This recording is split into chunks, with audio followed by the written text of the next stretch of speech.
Come on in, ladies and gentlemen. Come on in. Come on in. You know what time it is. What's going on, Doc Remy in the building? You better know it, KSolo. Welcome, everybody. Welcome to the KSolo podcast show with Doctor in the building, Remy.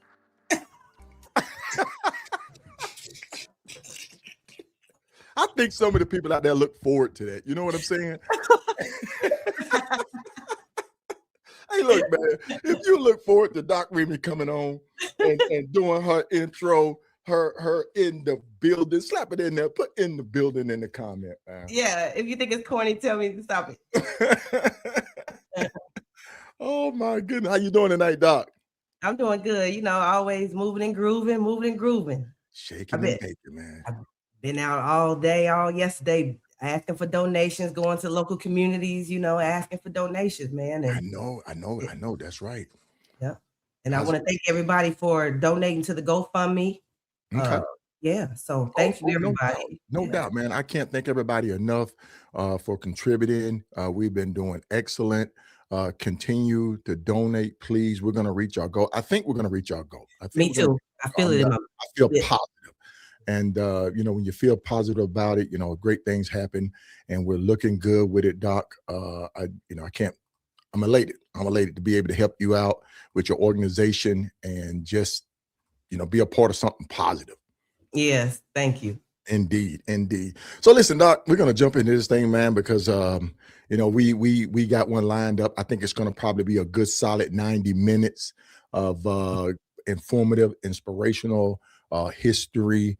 And really a shout out to the organization of Tuskegee Airmen Motorcycle Club. And then we have a great ambassador that's going to be on with us tonight. I mean, a true ambassador of the organization and a historian as well. So what do you say, Doc? And matter of fact, I think he may be from your neck of the woods. He is. He from Chi-Town, man. We got Chicago in the building tonight, so you know it's gonna be a great show. Oh my goodness, man! We got people lined up coming in. Let's welcome my guest in here tonight. Who we got here? Oh man! Hey, MacGyver. We got MacGyver in. What's going on, MacGyver? TG, you know it.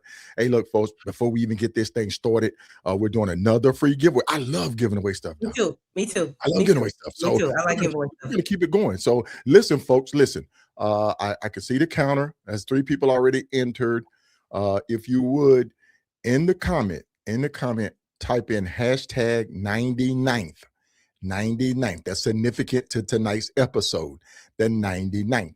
So type it in. You'll be entered to win a free giveaway gift from the Riding With KSolo podcast with the impeccable Doc in the building, Remy. Who we got? Yep. Max in there. Come on. Hey, if you can see and hear us loud and clear, folks, give us a thumbs up. We're trying to get the new platform set up, man. We bought a little bit more bandwidth. Doc. We bought a little bit more bandwidth. I know. So we're gonna be stay tuned, everybody, for the Riding With KSolo fish fry fundraiser that's coming soon. We're gonna have to do a fish fry.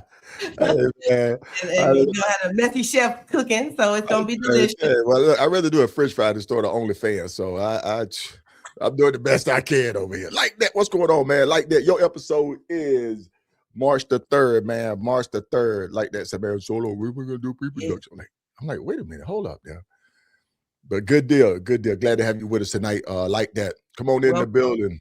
Welcome. Indeed. And he said Mardi Gras. Yes. Oh. Ooh, that's right. That's right. Mardi Gras season. Come on in, folks. See, Ferno, what's going on? How are we doing? Good evening. Come on in. We got Bald Head Nasty in the building. What's going on, Bald Head Nasty? Doc, you got to hit it now. Yeah. keep it in the building.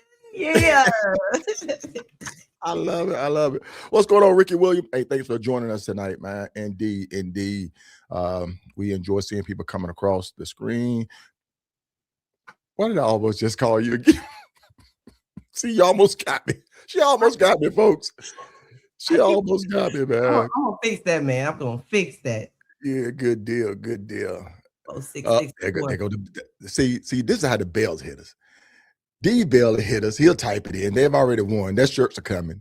And then Sunni will hit us. And then they got their own YouTube channel, The Bells Moto. They'll hit us again, man. They'll be like, Solo. Yeah. I asked D Bell how he keep winning all them doggone raffles and stuff. Now I see. He won something down at Iron Elite, didn't he? Yeah, I think so, man. Yeah.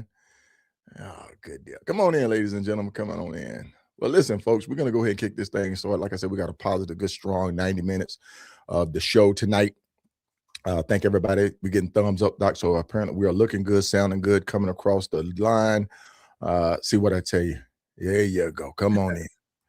I know, man. Doc said, Solo, you have to increase your bandwidth, man. You just can't handle what we're putting down. So, folks, I had to go in my shoe and lift the sole up, reach down, back up in there, and get something.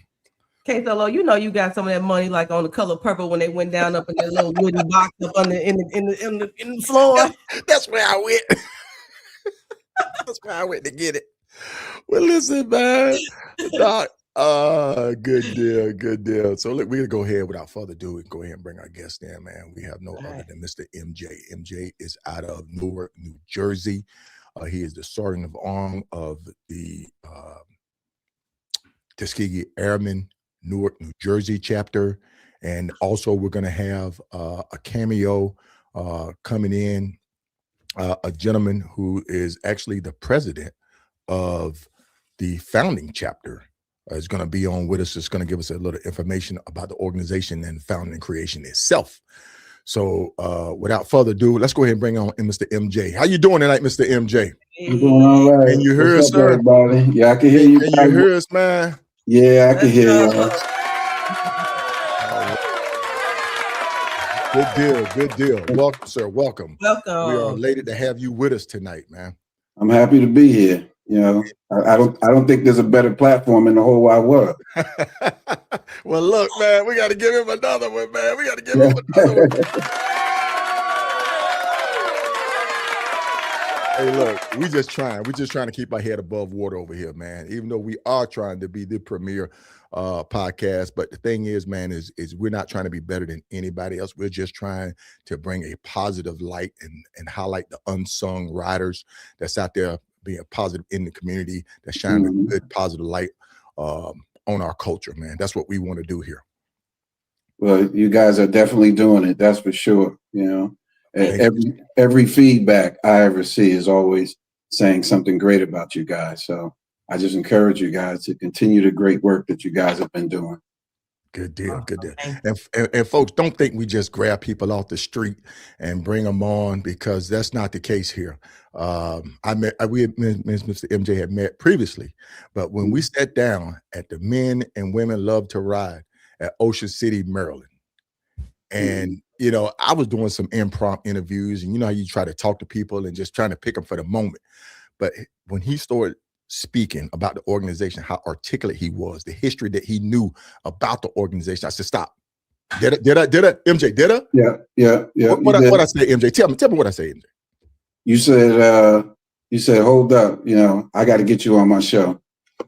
That's right. You said. That's right. That's right, Yeah. folks. That's exactly what I said, because some things aren't meant to be just a snippet. Some things are just meant to be a full episode. So that's why we wanted to bring you on tonight, sir.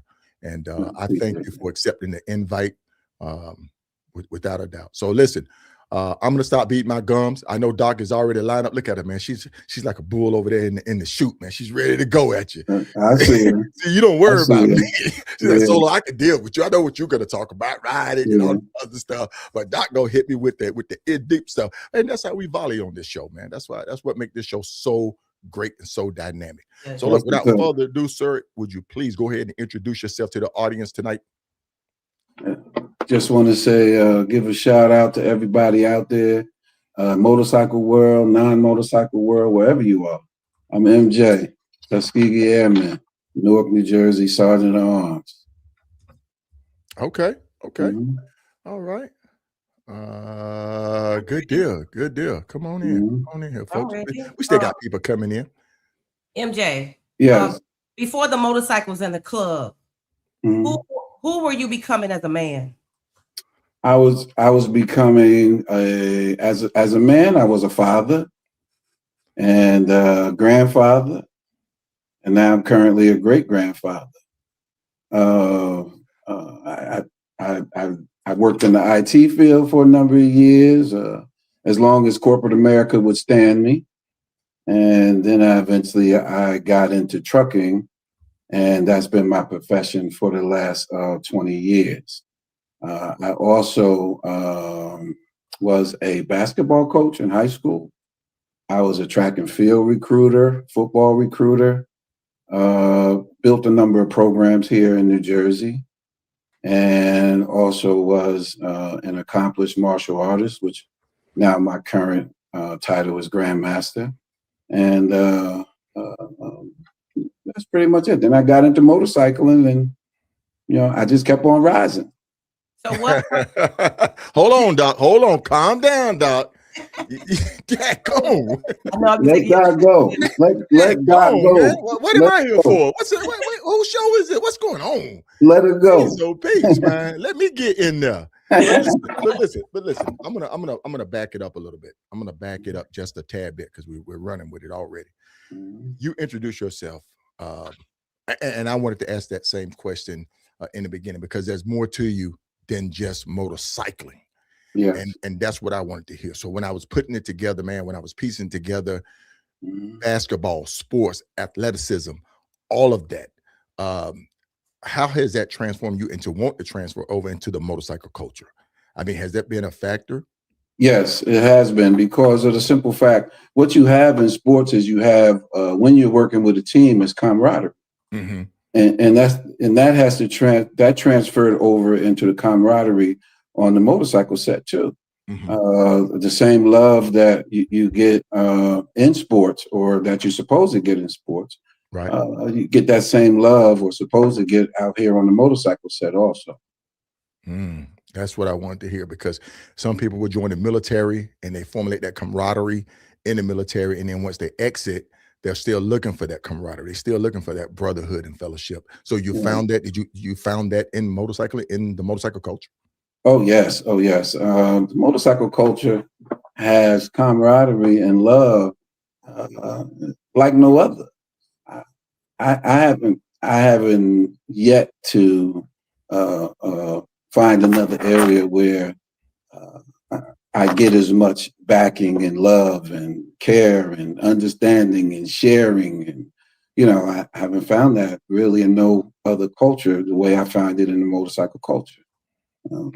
I think the motorcycle culture is the best culture in the whole world. Okay. So is it not just the riding, but is it the fellowship? Is it the charity that goes on with it? Yes. All that is included, as far as especially if you have a heart to give. There are so many avenues in motorcycling that you can be a part of, or that you can take part of, and many avenues that you want to take a part. The motorcycle culture pulls love out of you. And, I appreciate that because all my life I tried my best to be a loving person. And getting into the set, there's so many avenues that I have a chance to show love in. And I did. And, I must say it worked out great. Been working out great. Okay. Mm-hmm. Good deal. Good, Remy. You posted on me. You ready for me now? You know how this flows, Doc. Come on, man. Stop acting brand new. So what first sparked your interest in riding motorcycles? What first sparked my interest? Okay. Back when the KZ900s came out. And I was a young man in my mother's house. And down the street from me was a biker. And this had to be about 1977, 78, 79, around there. They always came down the street at 2, 3, 4 in the morning and woke me up all the time. And I started liking what they were doing. Even though they were disturbing the neighborhood, I liked them. And I fell in love with their bikes. And I said, one day, I'm going to get an opportunity and I'm going to ride. Well, eventually I got married and I was raising kids, and that wasn't going to go down in my household at that time. So I had to wait a little bit before I could get out there till the kids were grown and I wasn't married no more. And I was able to get me a bike and never looked back. Mm-hmm. Okay. Nice. That KZ, man. Mm-hmm. So you started as a cowman. Why didn't you stick with cow? Well, I didn't start as a cowman. Actually, I started as a Triumph man. Oh, okay. And that's different. That's different. Talk to us about that, because you don't hear a lot of people say I start off on a Triumph. Well, the bike was $2,000.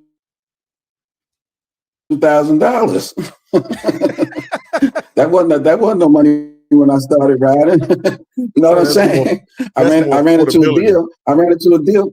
Yeah, I ran into a deal and I bought it. It was a sport tour, and I bought it. And I liked it. It was cool for the minute. For me to get started, a little bit powerful for me. It was a 1200 cc, but I handled it. Mm-hmm. Okay. Like I say, typically, Doc, and I'm sure you may have started out, we all typically would just hop on a sports bike because why? They're affordable. We can afford them, and we're young, we're energetic. We want to just go fast. So to hear that, it's something different. It's a different approach to it. Are you like a first generation, second generation? I know you said you have people in the neighborhood though. First generation as far as what? Riding. Yeah, first in the motorcycle culture. First generation, yeah. Okay. Mm-hmm. All right, good deal. Yeah. Yeah. So I was just typing in there. I started out on a Harley Sportster 883. I didn't. I never rode a sports bike, so I just. Okay. But yeah, my next question for you, MJ. What made you feel that it was something that it was more than just the motorcycle? You needed you were looking for more. I guess I'm asking you, how did you end up in a motorcycle club? Okay, I ended up in a motorcycle club because I was independent for a number of years, and I was up at Americade and met a brother in the Central Jersey chapter, and the president actually. And he asked me at that particular time, do I mind, coming in and helping him out? And, I'm already independent. I'm already good. You know what I mean? So I didn't feel as though I needed to fly no colors. You know what I mean? But many people feel that way. And so what happened is, I took him up on his offer because I was always a community guy, always helping in the community, my entire life. I was getting kids into private high schools to play basketball and football and run track. I was always in the community helping out. And Didn't, regardless of race, creed, or color, if you was in my community, I tried my best to look out for you. And so when he asked me, I said, okay, you know, I'll take you up on it, you know.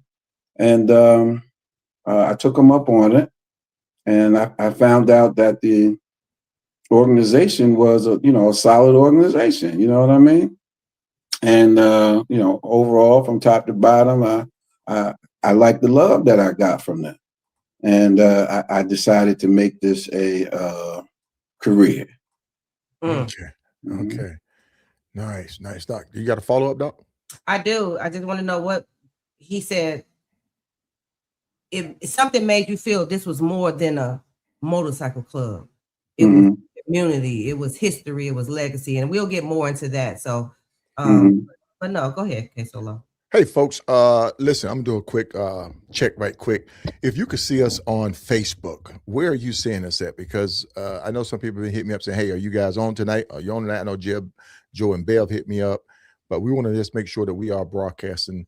If you could see us on Facebook, just give us a thumbs up on Facebook, or comment, or heart, or something like that, so that we can see it come across the stream. We greatly appreciate it. But yeah, though, MJ, I'm going to go ahead and just kind of open this can up about your organization and affiliation. You are, like I say, the sergeant at arms of the newly formed Tuskegee Airmen Motorcycle Club of Newark, New Jersey. Is that correct, sir? Yes. Okay. Yes. And let me give a shout out to my president, Pres Stash. Let me give a shout out to the national president, Hammer. OG Rider, president of Southern Maryland, Ray, and the visionary president out of Boston, Lord Vader. I just want to give a personal shout out to them. And two of my members, Big Dog, and my sweet sister, Tommy Guns. Okay. Nice. And I always like to give credit to affiliations, man. We always want to recognize them. But hey, we got royalty in the house tonight. I'm using his terminology tonight. We got royalty in the house tonight. And we get Big Sarge of the Sarge Life and Motorcycle of the Iron Elite podcast show. So Sarge, we're going to give you one of these big old round of applause, man, for joining us tonight. Over there, like, share, and subscribe to his channel, man. Let's get him up, man. Let's get him going. Let's get his numbers up as well. For all our other social media content creators out there, man, shout out to y'all. Once again, I just want to say, Sarge, you did an outstanding, excellent job. Keep that positive energy going further, bro, going forward, because it's definitely going to pay off, man. The love is going to be there. It's going to hit the right people. It's going to fall on the right ears, and you're gonna get that what you deserve, man. So, Doc, I'm gonna go ahead and let you get another one in there right quick, while I kind of get us back on track here, because I'm telling you, man, Usa is over there looking at me hard. MJ, can you walk us through how you became involved and what the process meant to you on actually getting your colors with the Tuskegee Airmen MC? You want me to go over with you what's the protocol getting in? Well, we don't talk about protocol on here. Oh, well, that's that's personal. That's what she's throwing out there. That's club life, man. Okay. I guess. Okay. Well, let's skip that one. Let's skip that one. No, I can answer it in a way. Okay. You just have to be consistent and persistent. That's it. Okay. And what advice would you give someone looking to join a club for their first time? They're looking to join a club for the first time. Get to know who are the club members and spend as much time with them as possible. Because there are going to be some that fit you, and there are going to be some that don't fit you. It doesn't mean that anybody's a bad person, but personalities differ. So get to know the organization before you decide to say, I'm going to prospect. Okay. Nice. And I see on your cut, you are the prospect manager, correct, sir? Yes. Okay. So you are, and I tell everybody, the prospect manager, or anybody that's get their hands on a new member, a new potential member, a prospect, You are the key. You are the most important person that they're going to deal with in that organization. They shouldn't be talking to the president or vice president at all. They should be getting all direction and instructions to you. So the tone and tempo that you set, the character that you are, is what they're going to try to formulate themselves after to be a member of their club, because basically you're the role model for them. Would you agree? Yes, I agree. 100%. Yes. Indeed, man. Indeed. Come on in, ladies and gentlemen. Come on in. We still got people coming in, man. I can't thank everybody enough. There's Low Key coming in out of Houston, Texas. Indeed. We got Terry Smith in. As a matter of fact, Terry Smith. Thank you for joining us tonight, man. We definitely got to get you on Hoka Hey Talk as well, because I would love to hear your story. We got Joe and Bev in. We got Wolf. Wolf helped me start this channel in the very beginning. He helped me start this channel, man. So always shout out to you, my guy, Wolf. We got Dave in. What's his handle? Handsome Dave. Because once you flirt, not flirting, but what, Doc? If that's his handle, Handsome Dave, I just asked the man, was he handsome? Oh my God. You be hating KSolo. No, I don't be hating, man. I'm like, Doc, calm down, man. Oh, good deal. Hey, what's going on, Howard? I hope you got that package, man. I put it in the mail, so you should be getting your package. He won our first giveaway, so shout out to him. Nice. Maybe I'll see you this weekend at Boneyard. Well, listen, MJ, we're going to keep this thing rolling, man. Once again, we want to thank you for joining us now. And like I say, not only are you an avid rider, but you are also a historian. Is that correct, sir? Yes, I am. Okay. And how did that love of history begin and where? I would say ever since I was a child, I always tuned into public broadcasting.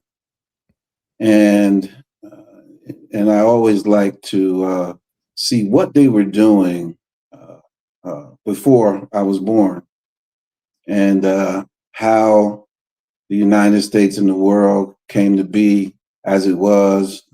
I always was into that ever since I was a child. And so public broadcasting, when it came to documentaries, I was there. And I just soaked it up my entire life. And that's how it culminated into it being in me now. It's been a life's work. MJ, coming from Chicago, right? You're from Chicago. No, Your family is from Chicago. Yeah. Okay, so let me explain. My father's family roots is from Mississippi. So many of my relatives moved from Mississippi to Chicago during the Great Migration. Moved over on the south side and the west side, South Clyde, things like that. So they moved over there. My father was in the military and he was stationed in Jersey. And, he met my mother and she put her tentacles in him. And then, here I am. So I was just bringing that up because I'm from Chicago, the south side, at Bronzeville area, and there was a lot of history there before they started doing gentrification. Bronzeville was historic Black history going on there and legacy. And so that's why when KSolo asked you, where did your history come from? When did that start? That's why I was asking about it. But if your people are from Mississippi and they migrated up to Chicago, you still got it instilled in you. So my question still stands. That's where you got it. Right. Good deal, man. Good deal. Right. I'm loving this. I'm loving this, Doc. I'm loving this, Doc. I really am, man. But MJ, not only you're a historian of history, but African American history, the history of our people. You're sitting in front of a flag, sir. If you could just kind of share the flag that's behind you. Okay. That is the African Heritage Flag. It was developed by two brothers in Newark, New Jersey in 1967. And it was developed to celebrate the heritage that we have, and going to have. So I thought it was apropos to purchase and have it in my arsenal. And I felt as though in my heart, it would be a good backdrop for your podcast today. Well, sir, I I want to thank you for that bit, because it's important that people know what it represents, and it's important to know the history behind it. And you, like I say, you are definitely the one to share that. So, Doc, I know you're loaded, man. I'm getting ready. I'm jumping into Tuskegee, man. So I'm gonna let you go ahead and get that little bit out. Yep, I'm ready. We're waiting, man. We're waiting, MJ. But before we get started, MJ, before we get started, sir, I know we had spoke with Vader.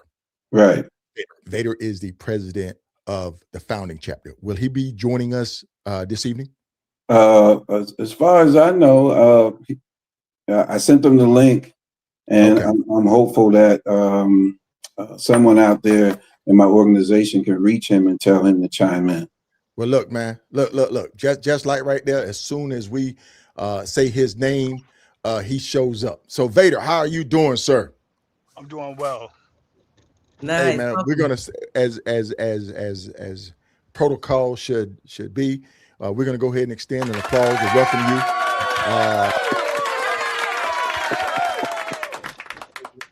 Chapter for the Tuskegee Airmen Motorcycle Club. Sir, I know you are on the ground, so folks, if you can't see him, he is on the ground. He is literally in his large car, as Trucker would call them, his large car, heading back home. We don't want to take up too much of his time, but sir, could you please just introduce yourself and tell us what your role and position in the organization? Yes, good evening. Thank y'all for having me. My name is Vader. I am the president of Tuskegee Motorcycle Club, Boston chapter. Um, Once again, thank you for having me. Indeed. And how long have you been sitting in that seat, sir? 8 years. 8 years. 8 years. That says a lot, man. That says that you've been elected twice or 2 or 3 times to that position. Yes. Indeed. Yes. So if you would, sir, because I know they can't see you, but they can hear you, and I have your picture up.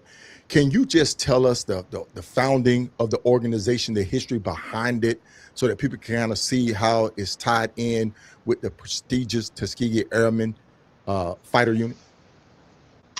Yeah, so Tuskegee Airmen Motorcycle Club was founded in 2003 by Roy Too Strong Giles in Boston, Massachusetts. The beginning was about 25 members when they formed the first chapter in Boston. Okay. So the affiliation with them, how do they go about choosing or getting blessed or getting permission to join, take that name of the Tuskegee Airmen?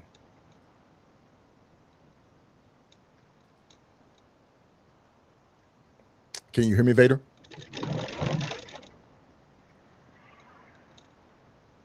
Can you hear me, Vader? Doc, can you hear me? Yeah, I can hear you. I can hear you. See if you can relay that to him, MJ. Vader, can you hear me? No, I hear his turn signal. Yeah, I hear his turn signal. Folks, you may be having some technical difficulties. Like I say, he's in his large car, he's in his truck heading back home. Let me see if we can hear him or get him to chime in. But if you would, MJ, would you know the history of the very beginning of the organization? The beginning that I know is that TAMC was founded in 2003 by Too Strong, as Vader said, and it was founded in the city of Boston. I know that Too Strong was once a Buffalo soldier, and then he decided to move on to connect another club to the history of African Americans, which is where he came up with the Tuskegee Airmen Motorcycle Club. Okay. And the direct affiliation, because I know there are other organizations out there, and we spoke about that earlier, that may carry the name or part of the name of the organization. You have the Tuskegee Airmen, you have the Red Tails MC, and then you have the Red Tail Airmen MC out of St. Louis, Missouri. Is that correct, sir? Right. Yes, that's correct. Right. That's correct. I think he may have muted himself. Let's see if we can get him to unmute himself. Vader, can you hear me? Vader, can you hear me?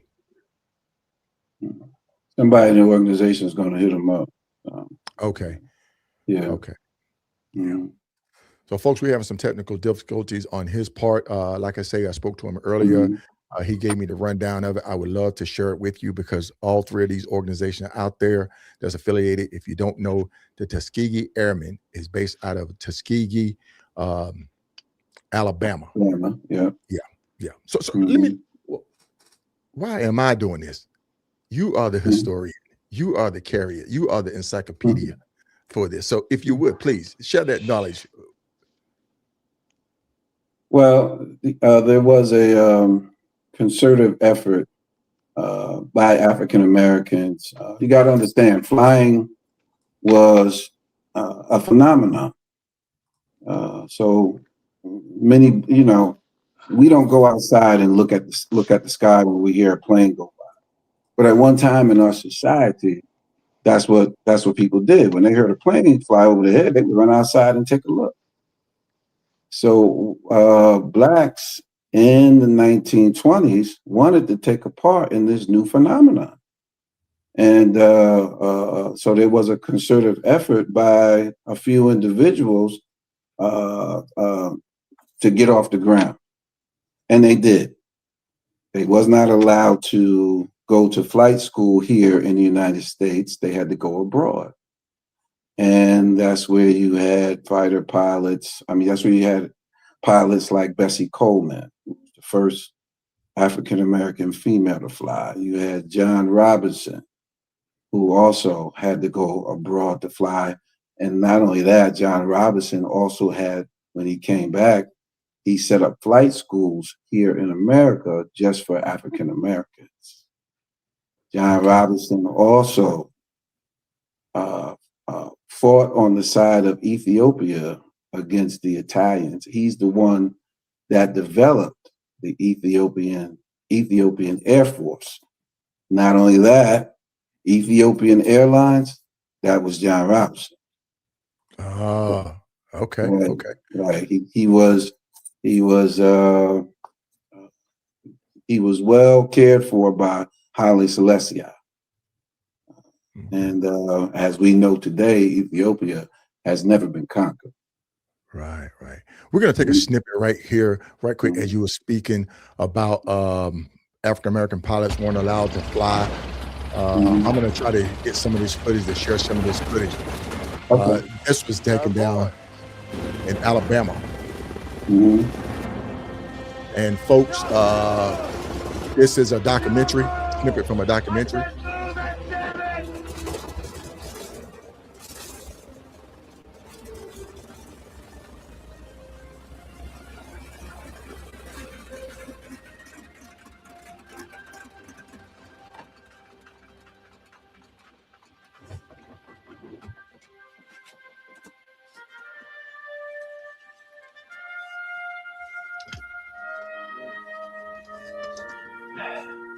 Just a little engine trouble. Son of a bitch. They're niggas.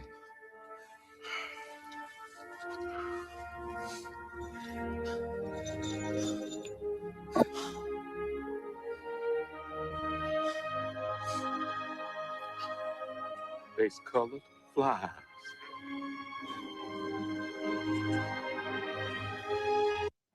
But what we're talking about here tonight, folks, is the plight of the Tuskegee Airmen and what it took for them to fly planes. So we're going to dive a little bit more into their history, their story, and hopefully we can get Vader on to kind of talk about how the organization was formed. So listen, folks, we're going to take a quick break, right quick. Just hang tight, stay with us as we get ready to transition. We're still early, we still got plenty of time, but we want to make sure that we cover all of our bases with this episode tonight. So just stand fast, hold tight. We'll be right back. Listen, man, you're watching KSolo Live, the podcast. Let me tell you something, man. If you really want to know, this is where you're going to go, man.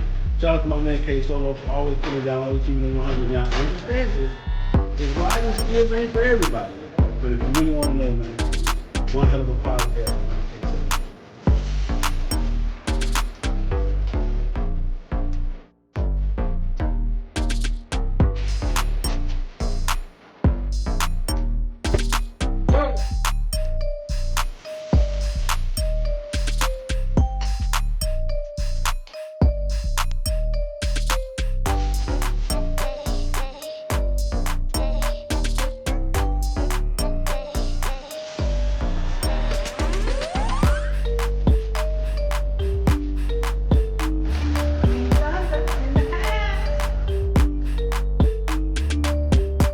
Oh, and we're Doc, where you at? And we're back. Hey, welcome back, folks. Welcome to the Riding with KSolo podcast show with the impeccable Doc Remy. We have Mr. MJ Smith on with us out of Newark, New Jersey. He is the Sergeant of Arms out of the newly formed Newark, New Jersey chapter. And he is sharing a plethora of knowledge about their organization, a little bit about his legacy and his journey. And we're going to dive back into this thing, man, because hopefully we can get Vader on. I know he's trying to come on, but we just can't seem to get his end going. We are up and strong on this end, but we hope we can get him up and strong. And yes, that was a good cough. If everybody coughed that cough. So listen, Doc, I'm going to go ahead and let you go ahead and get this thing rolling, and then we're going to just keep on going. Okay, continuing with the legacy of the original Tuskegee Airmen, MJ, what parallels do you see between those pilots and modern day riders? The way we fly on that road.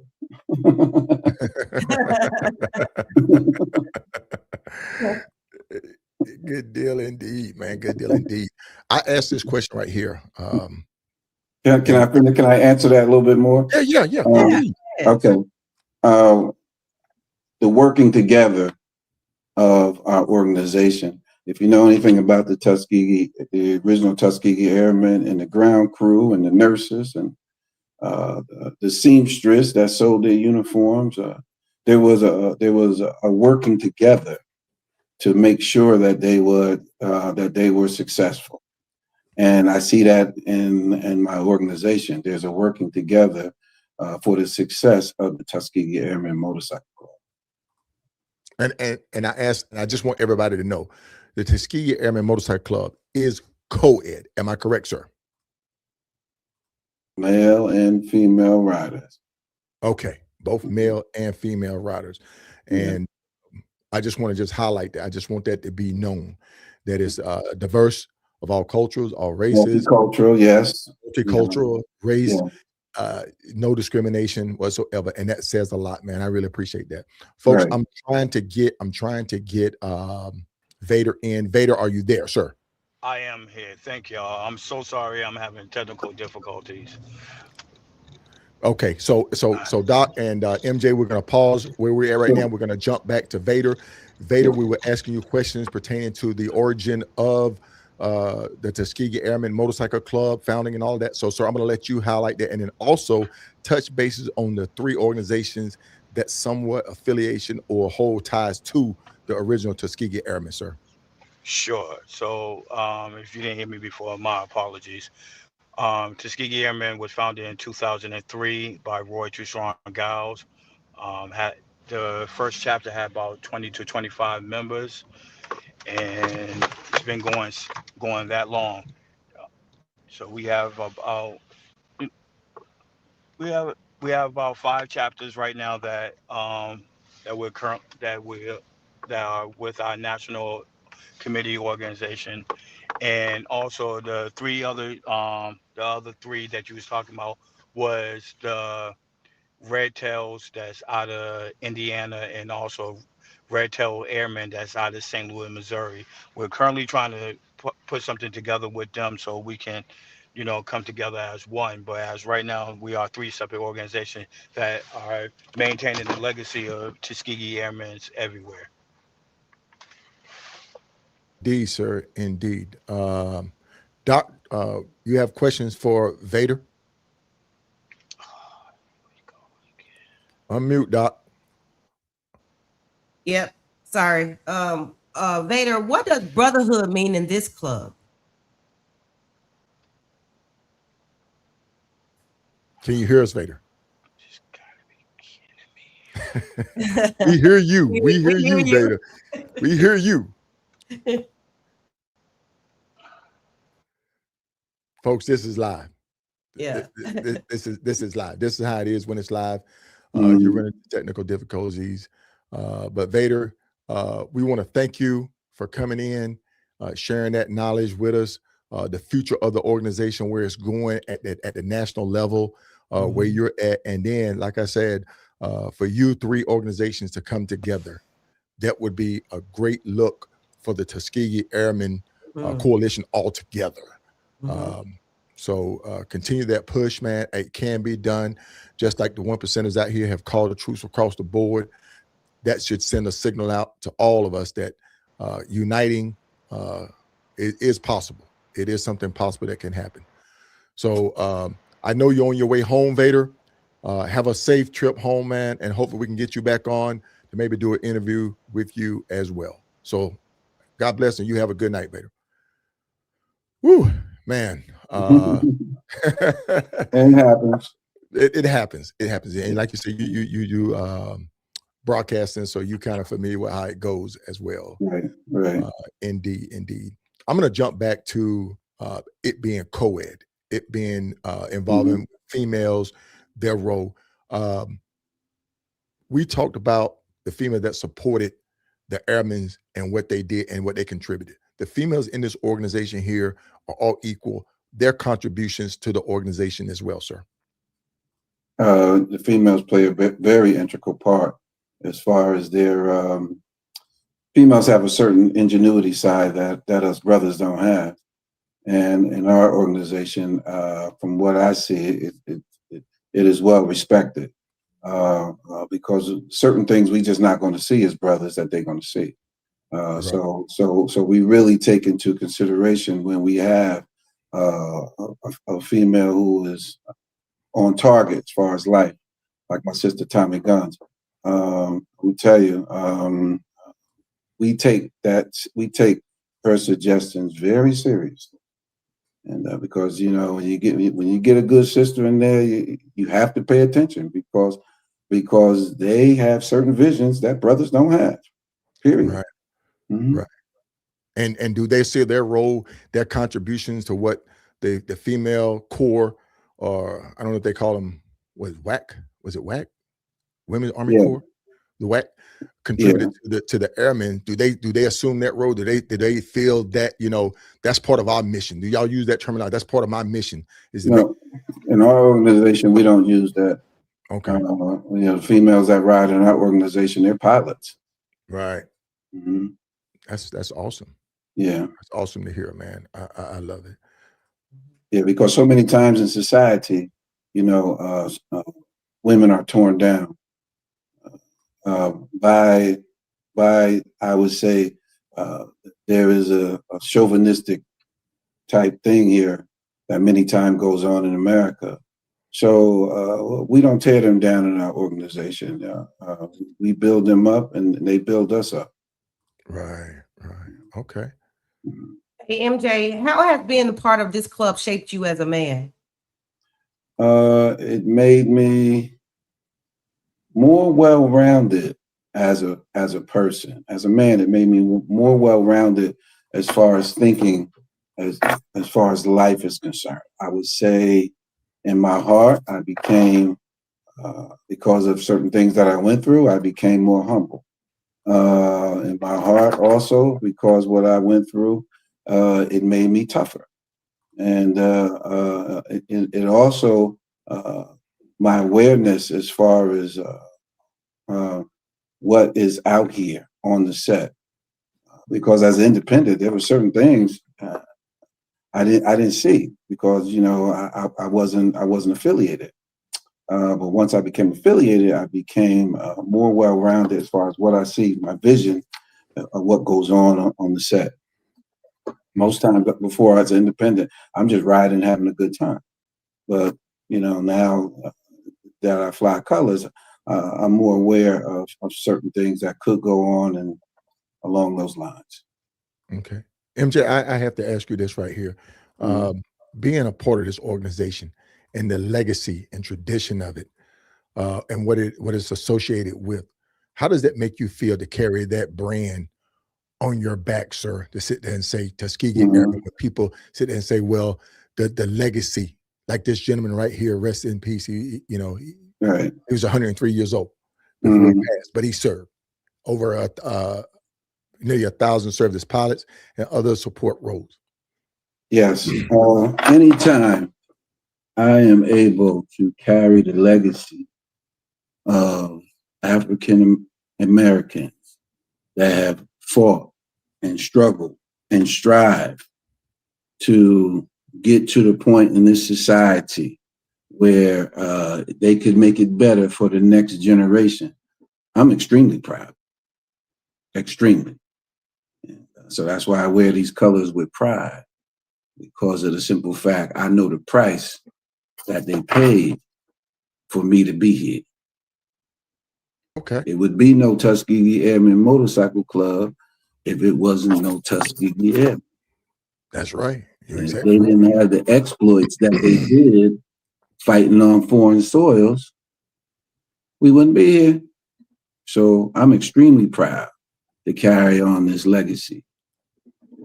Okay. Hey, we got Mr. Ricky Williams coming in. So How you doing, Hammer? president. National Press. How you doing, Hammer? Hey, what's going on, KSolo? What's going How on? you doing, Yeah, man?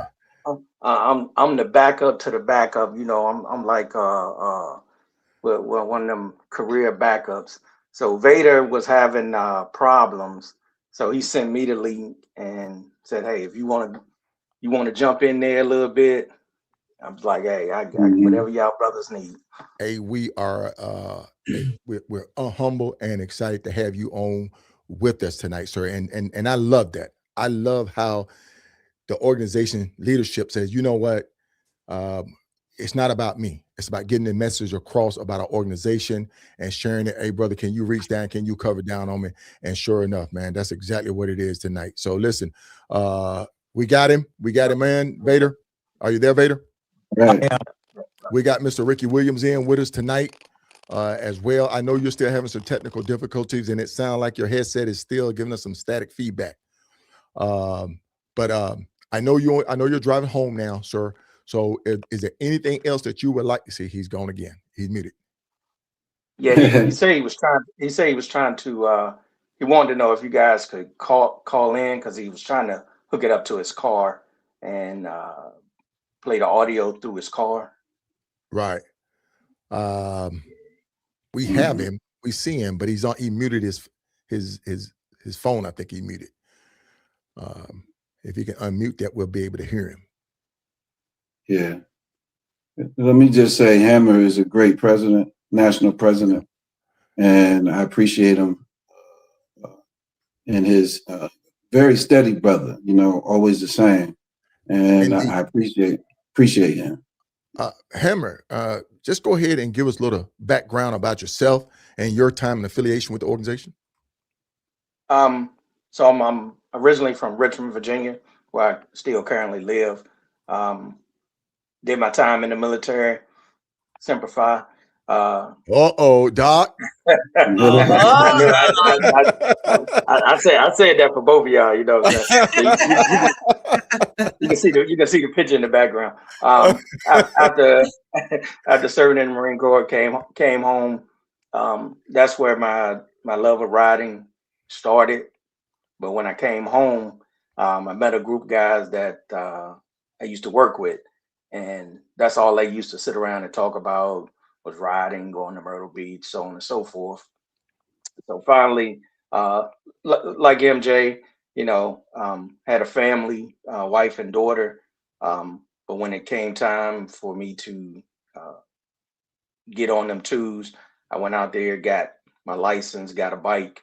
I learned a good lesson when I first got my license, and you can't join a motorcycle club without a bike. That's right. So I got my bike, was riding a little bit, and there was a group of guys I used to go to church with actually, and they kept talking about the Tuskegee Airmen Motorcycle Club. So after a while, they invited me to come to a meeting, and just so happened when I went to the meeting, half of the members I already knew from through work, church, or military. So it was a perfect fit. And just like MJ, I'm a student of history. So it was like, okay, my love of motorcycling, my love of history, and both of them just came together. Oh, nice. Indeed, sir. Once again, we want to thank you for joining us. We're going to give you one of these round of applause. We'd like to welcome our guest for coming on with us. So we're gonna continue on. Right now, we're in a segment of the affiliation with the Tuskegee Airmen Motorcycle Club to the Tuskegee Airmen and their legacy and tradition. And like I say, you guys have multiple chapters. And of course, I know you guys support across the board in different regions and areas. This just so happens to be the Fisher House in Richmond at the VA. Is that correct, sir? Yes. Yes. Is that one? Okay. Yeah. So each chapter picks their own, charity in their particular area in which they're gonna support. For us here in Richmond, right now, the Fisher House is our charity of choice. This will be our 4th year supporting the Fisher House, and for, like I said, us in Richmond, we every 6 years we pick a charity. So we started off with Child Savers, then went to the Boys and Girls Club for 6 years, the Carl Adams Foundation, and now we're doing the Richmond Fisher House, which is a organization when veterans come to the VA hospital to have surgery and things like that, their loved ones can actually stay at the Fisher House for totally free. So we donate every year to them so that the families can be with their loved ones when they're going through any surgeries or procedures over there. Okay. And I know like MJ and the crew in Jersey, shout out to those guys, Stash, Big Dog, Roadrunner, Tommy Guns. Since day one, man, they've been on the ground, hitting it, rolling all over the place. So they've been doing it big up there. And just real quick, they got a meet and greet coming up April 11th up in was it South River, New Jersey. Mm-hmm. So I'm just excited to have them on board with the organization, and just can't wait to see the things that they're going to be doing in their community up there. Okay, good deal. And there's that information he was just speaking about, folks. There's all the information that you need for the meet and greet. Is that correct? I want to make sure I got that right, because sometimes things get a little fluky there as I'm transferring it over. But that's the information right there. If you want to just come out and meet the organization, meet the men and women of the Tuskegee Airmen, newly formed Newark, New Jersey chapter, there it is right there on the board, on the big board. So we'll just take a look at it, jot it down. We're going to dive back into the affiliation and the organization, the history of it, because we want people to know the background of the organization and then just the ties of it. So Doc, I'm going to go ahead and just kind of let you go ahead and ask you another question when I get ready to just pull this together. Yeah, so I want to know, when we talk about purpose, service, and giving back, what responsibility, and this is for you, MJ or Hammer, what responsibility do you feel to give back because of the legacy that you represent? I'll let Hammer go. Well, we have a mission statement, and that is to honor the history and legacy of the original Tuskegee Airmen through this sport of motorcycling by charity. So when you look at the Tuskegee Airmen, they came from all walks of life. I think earlier KSolo had mentioned, and I showed a picture, and he said that MJ had mentioned that we are a co-ed club, but the Tuskegee Airmen were not just men. They were men and women. And they gave a lot to be a part of not just American history or African American history, but it was world history. So we just feel, in giving back to our collective communities, to show them that, hey, no matter what you're going through, don't let anybody tell you that you can't do something. So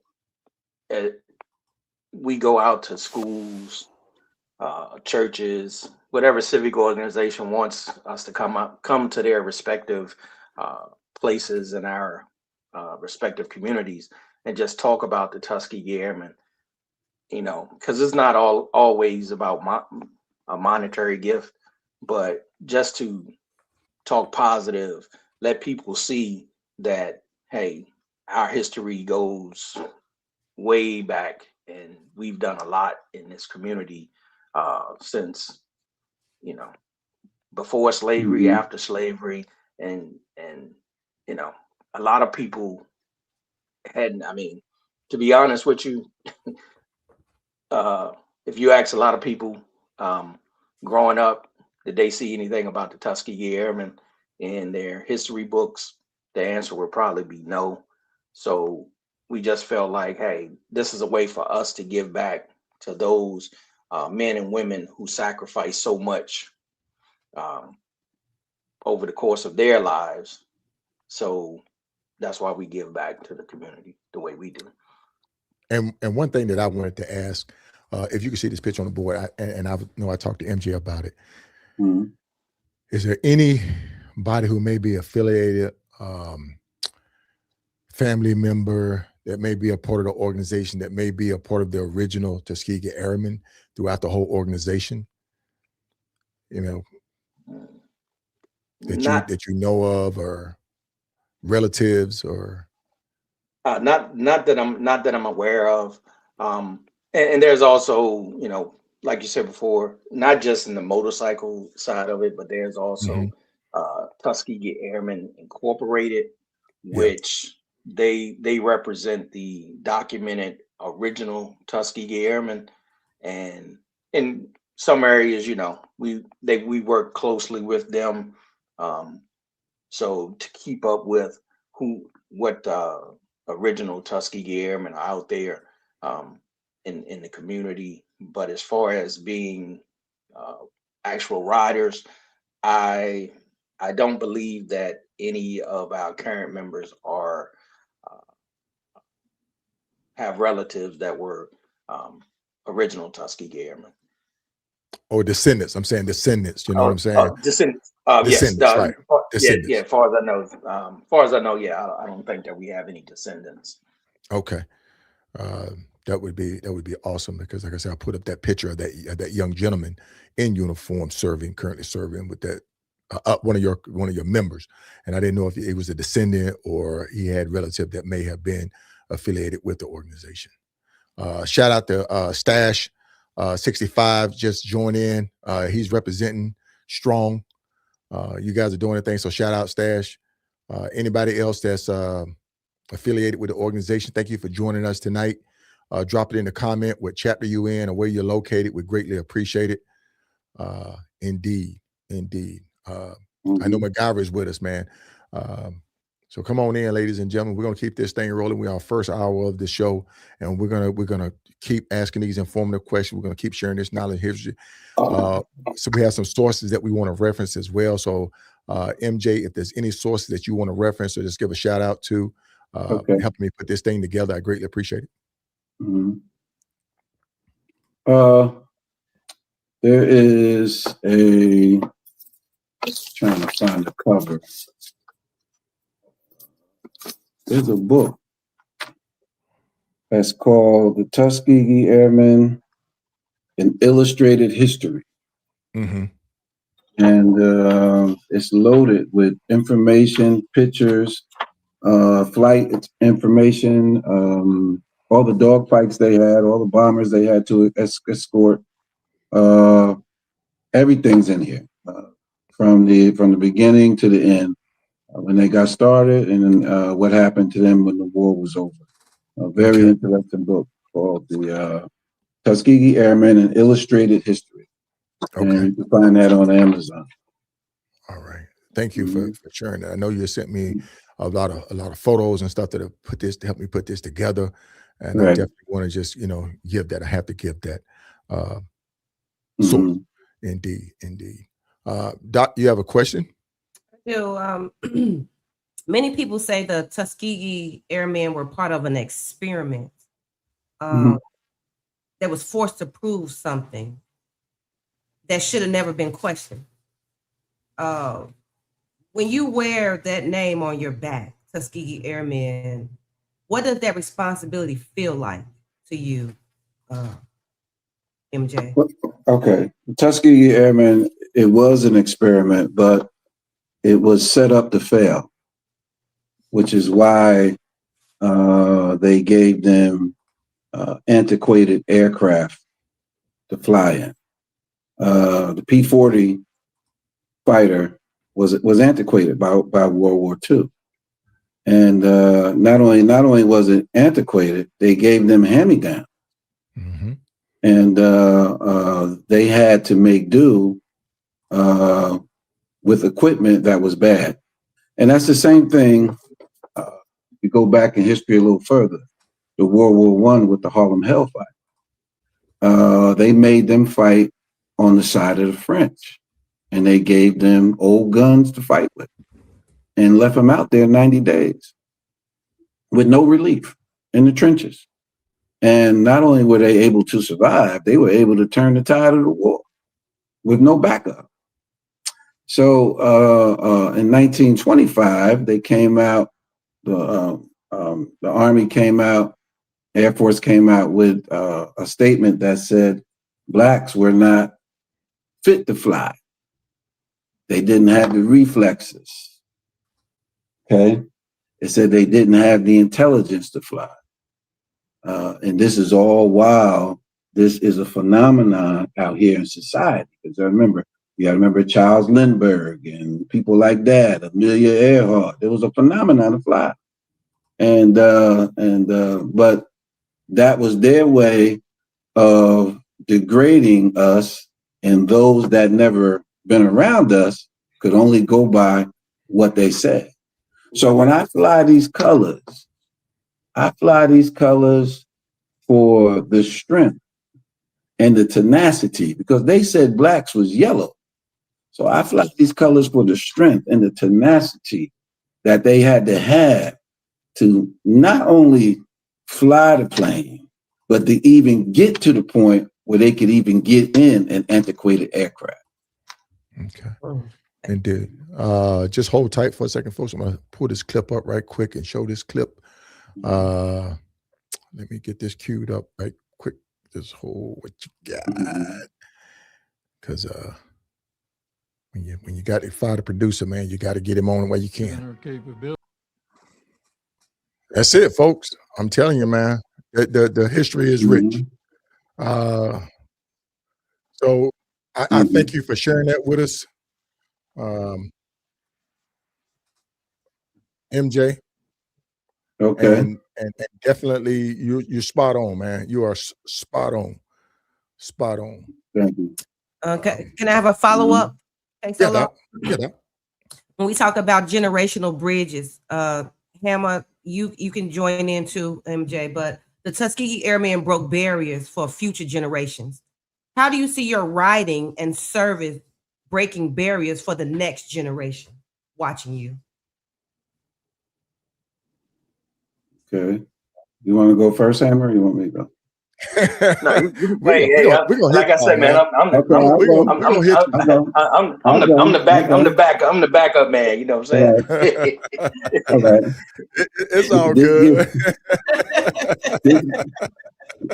But let me just say, yes, they did break barriers due to the fact that the first one on record, one of the first counter sit-ins was done by the Tuskegee Airmen at a officers club. And when I say sit-in, that means that it was segregated and they weren't allowed to be in there. They went in there anyway and sat down and did their best to get served. So for the next generation that came after that, that was the civil rights era.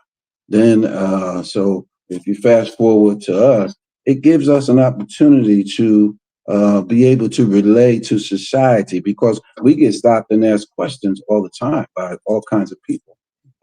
about the Tuskegee Airmen. So it gives us a chance to be able to relay the legacy of what African Americans went through as far as being in a certain branch of the military. You got to understand also that it was the Army Air Corps. They did not want Black pilots in the Air Force. They didn't want them in the Army Air Corps either.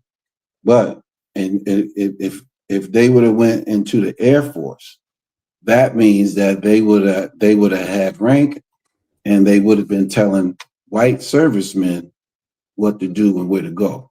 So what they did is they developed the Army the military put together a separate division just where it would just be Blacks, commanded by white officers, and many times commanded by racist white officers. Right. And in my research prepping for this, speaking about the sit-ins, I think there was 161 officers.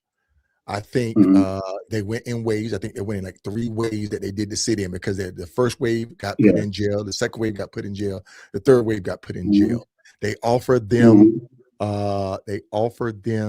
pardon, or they offered them a way out if they would agree to say that segregation was the right thing to do, or that they agree with the segregation.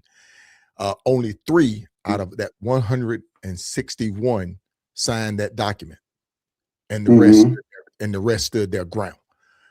So the history is rich, and folks, I can't say this enough. I can ask you a million questions, MJ.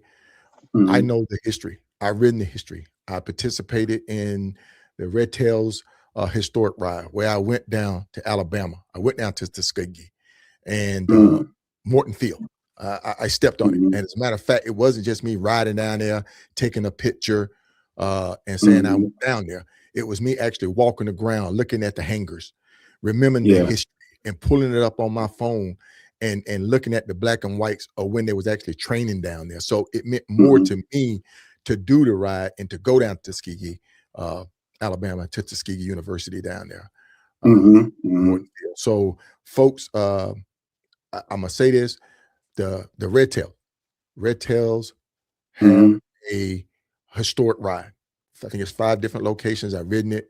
They give you a nice plaque. And as a matter of fact, I want to thank them for letting me for presenting me with their Lifetime Achievement Award as well from their organization. It's a good ride, and I have more information to provide with the audience as we progress throughout the month of Black History Month. But folks, if you get a chance, Moton Field, I hope I'm pronouncing it right, Moton Field, down in Moton Field, Moton Field in Tuskegee, Alabama.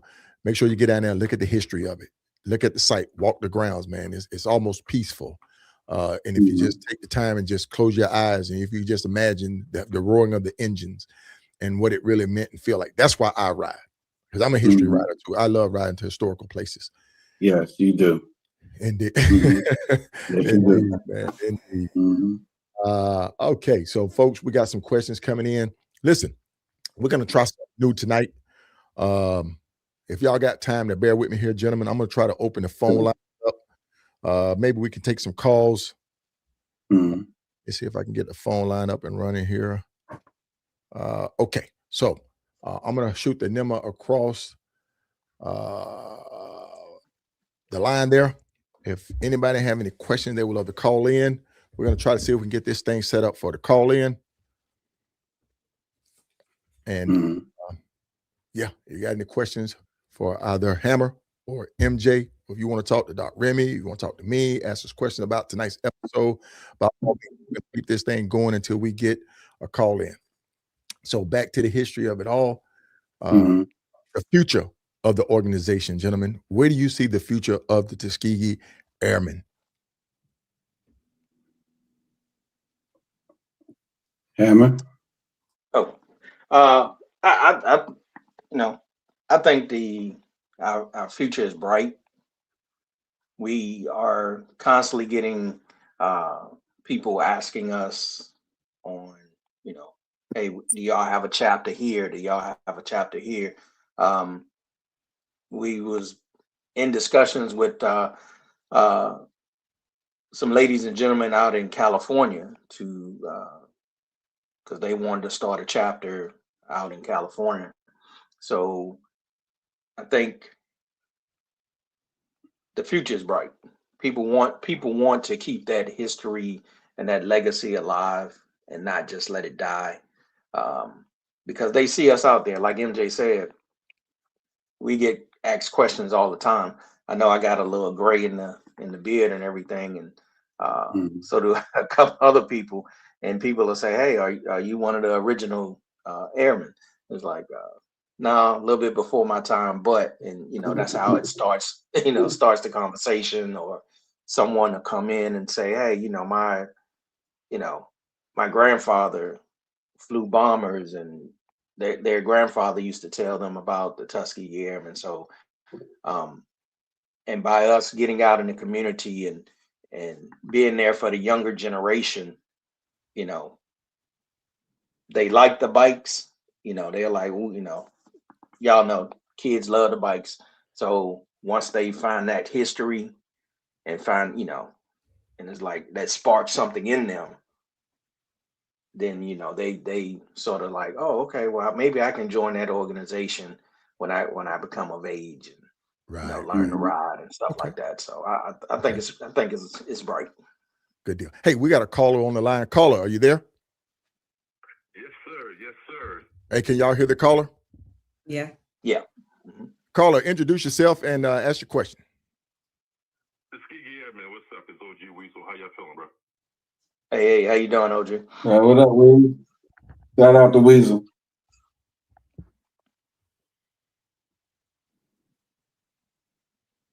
Weasel, are you there?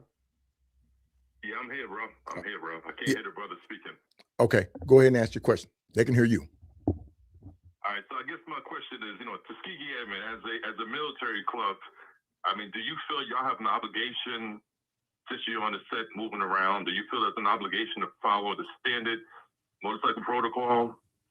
And that's part one. And then part two is, how do you think the community views you as a legacy club that's coming from the type of background that you guys have?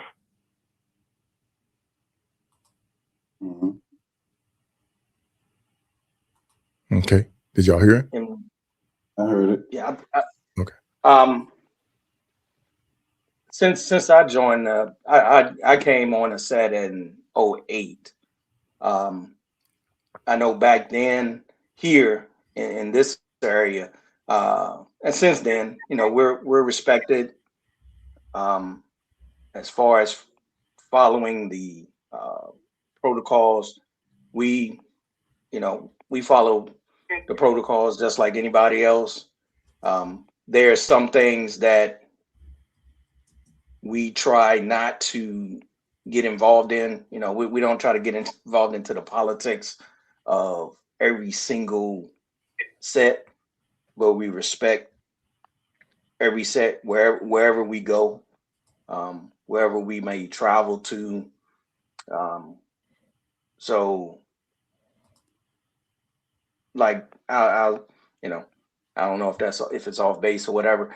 Just like when Newark wanted to get started, MJ will tell you, we told him, hey, you're just not going to pop up and start a chapter in Newark.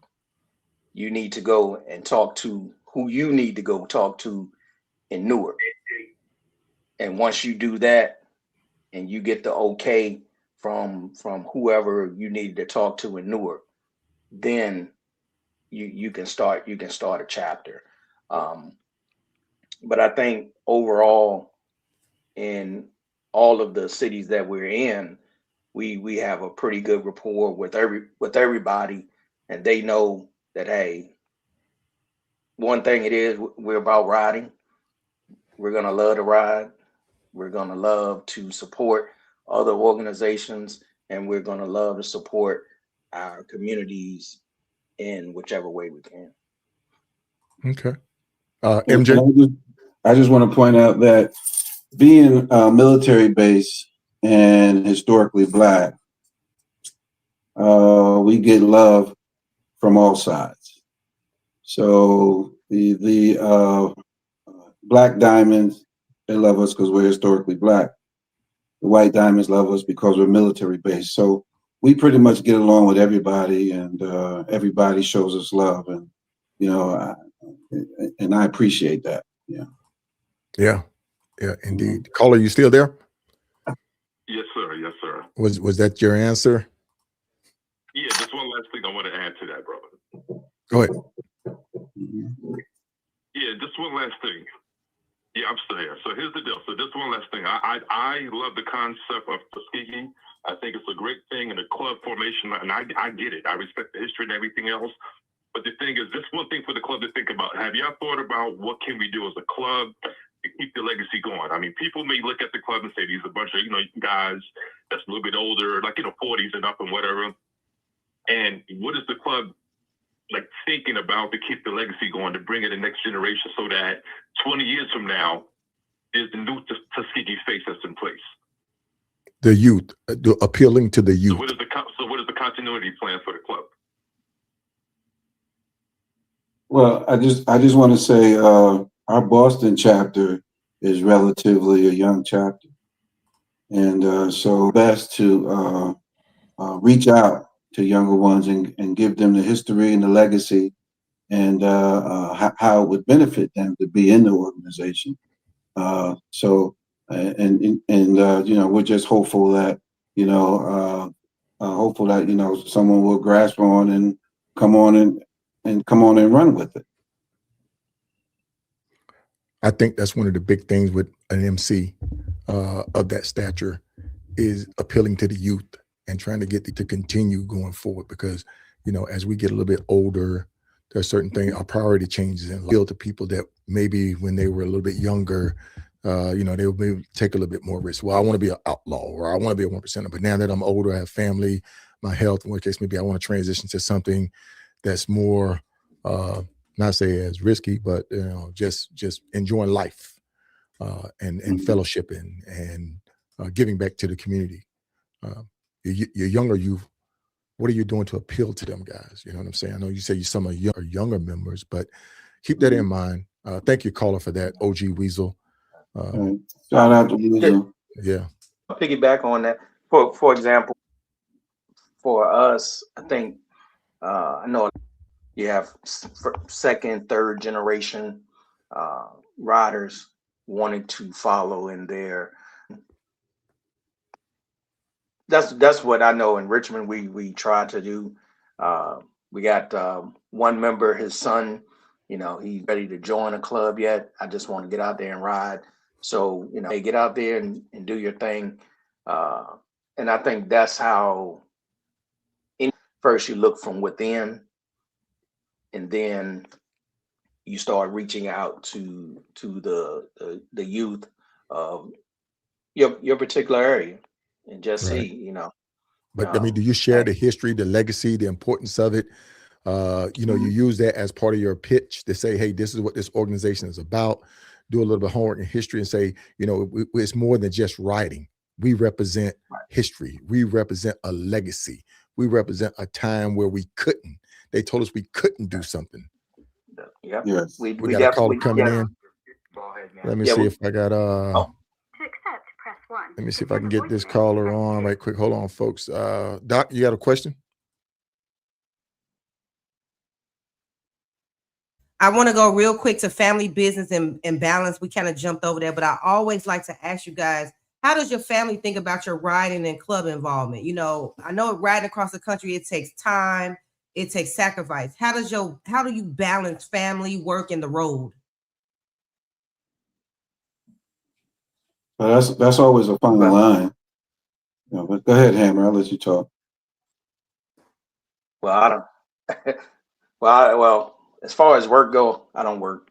I'm unemployed, as they say. But I guess the good part for me, my wife is a part of the club. She's a member of the club, so she understands. She's seen me when I first joined the club, so she knows, hey, that's my passion. I love to ride. She know I love history. So if I say, hey, I got to go to this place, then it's okay. As long as the honeydew list is taken care of and I'm safe. But that's like anywhere you go. I don't care where you go in life, you're gonna have the extreme, and then you're just gonna have on the polar opposite. But I think it's the balance that you have to create for yourself, because everybody knows their situation. There's been times when MJ, he said, "Hey man, I can't leave on a Thursday, but I'll see you guys wherever on that Friday," because he had to work. So it's like, okay, the brother has to work, but he's gonna make the commitment to be there when he said he's gonna be there. So I just think that everybody has to, me personally, you just have to find that balance, work life and play balance to, so everybody's happy. Thank you. Deal. Good deal. Hey, we got a caller on. Caller, are you there? I'm still here. Okay. Introduce yourself, caller, and go ahead and ask your question. Yep, it's Ballhead Nasty. Good evening, Ballhead Nasty. Ballhead Nasty from Hulu MC. My question is, I posted that as well. I got a two-part question now, though. Yeah, I see it. But what lessons from the Tuskegee Airmen's legacy do you think today's motorcycle community can learn and live by? And the second one, are any of you two brothers affiliated with the Freemasons?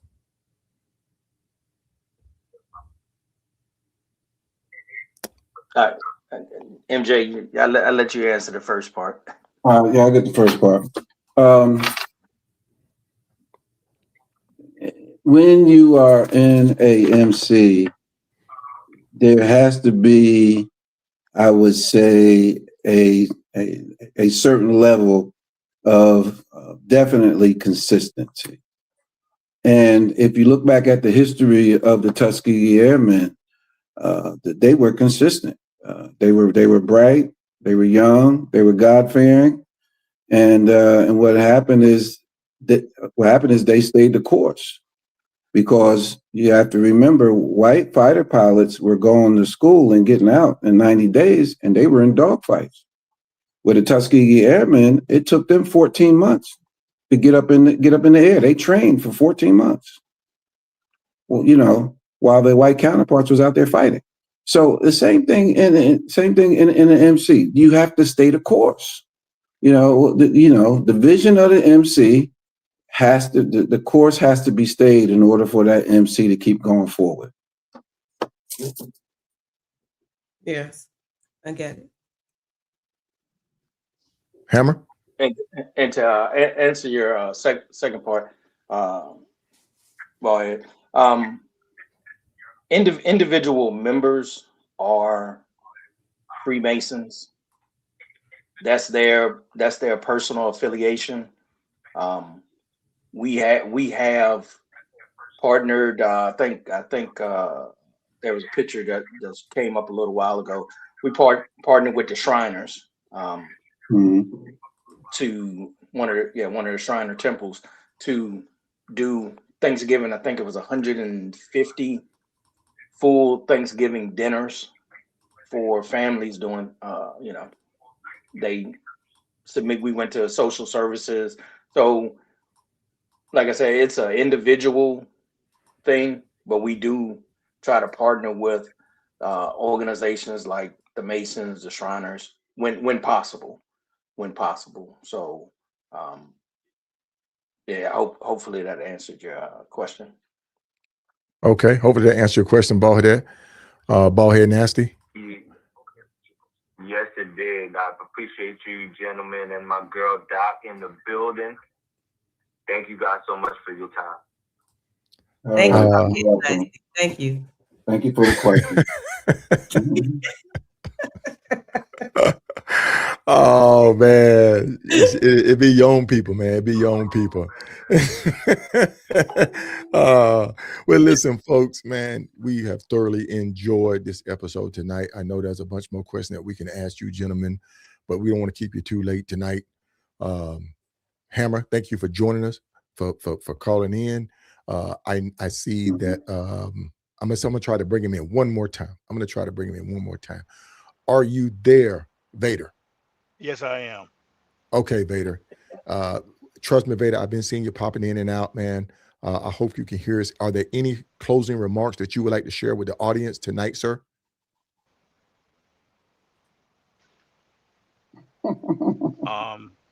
Yes. I'm real happy to see this progress and growth of what we had tonight during Black History Month.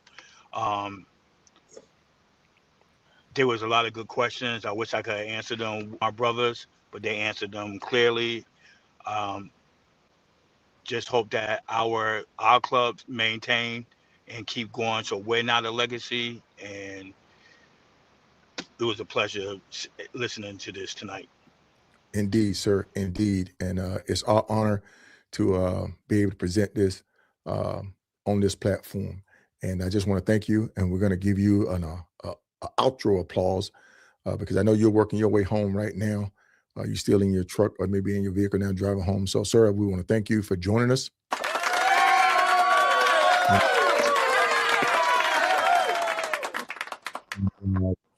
Maybe, like I say, when we will be able to get you on episode, highlight you and your team as 8 years as the national president of the Airmen Motorcycle Club, Lord Vader.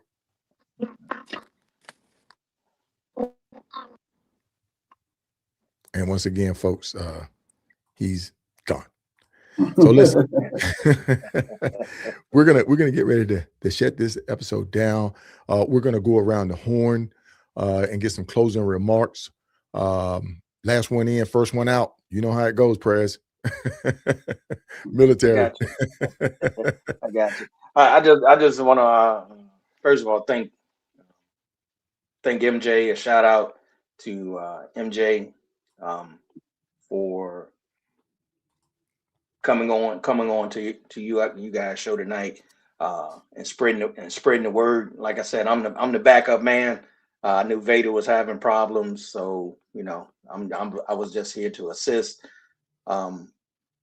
Just want everybody to be out there. I know riding season, well, for some of us, is getting ready to come back around again because the snow is finally gone. So just want everybody to ride year round, 365. Yeah. Oh yeah. I ride year round, but we had some tough some weather difficulties here in Virginia. You know. I know. But yeah, I just like I said, I want to thank MJ for bringing the club to this platform, and for you and Doc allowing this time for us to spread the word about Tuskegee Airmen Motorcycle Club, and the history on and why we ride. Want everybody just to be safe out there coming up this year. Hopefully we will see everybody that logged on and other people get to meet you out there. And just as a side note, I know you mentioned Moton Field earlier. I call it the pilgrimage. We are taking a pilgrimage down to Moton Field to take some of our newer members down there to Tuskegee, Alabama, so they can see what it is all about and why we do what we do. So once again, I want to thank y'all. Without a doubt, sir. Without a doubt. Anytime you guys got a message you want to get across the air, all you have to do is just hit me up. I'll make sure you get my number. MJ, make sure you shoot in my number. Hammer, anytime. And also, if you got an event going on, extend that invite, and we'll definitely show love and participate. Yes, sir. All right, sir. You have a good night. Good night. All right, you too. Thank you. All right, peace, Hammer. MJ. Okay. Hey, man. I know we brought some people on. I know this was your episode, but it's just so much. It's just so much. And I think we did it right. You did. I think we did it right. You did. As always. Oh, I thank you. I thought you were going to thank Dr. Remy. Well, I just got to do it, I, man. I can get her a messenger. I'm good. I love it, man. I love it. But listen, MJ, for real, sir, I can't thank you enough for coming on this show. And like I say, it goes all the way back when we were at Ocean City, Maryland, for the men and women who love to ride event. And when we sat down, I think you said probably 4 words. Four words. And I said, stop. I said, stop. Right. This needs to be on the show. So without a doubt, that's when it happened right there. I went back and because I was filming, and I went back and I took that picture and I said, I'm going to show this picture to him to remind him how this all started, folks. And also, anytime you want to come on, any message you want to share across the airways on this platform, you are more than welcome to come on, sir. Yeah, thank you. We'll also reach out to have you on the panel too, because we're going to have a couple panels coming up. So thank you very much. Indeed. So are any closing remarks or words you want to share with the audience tonight?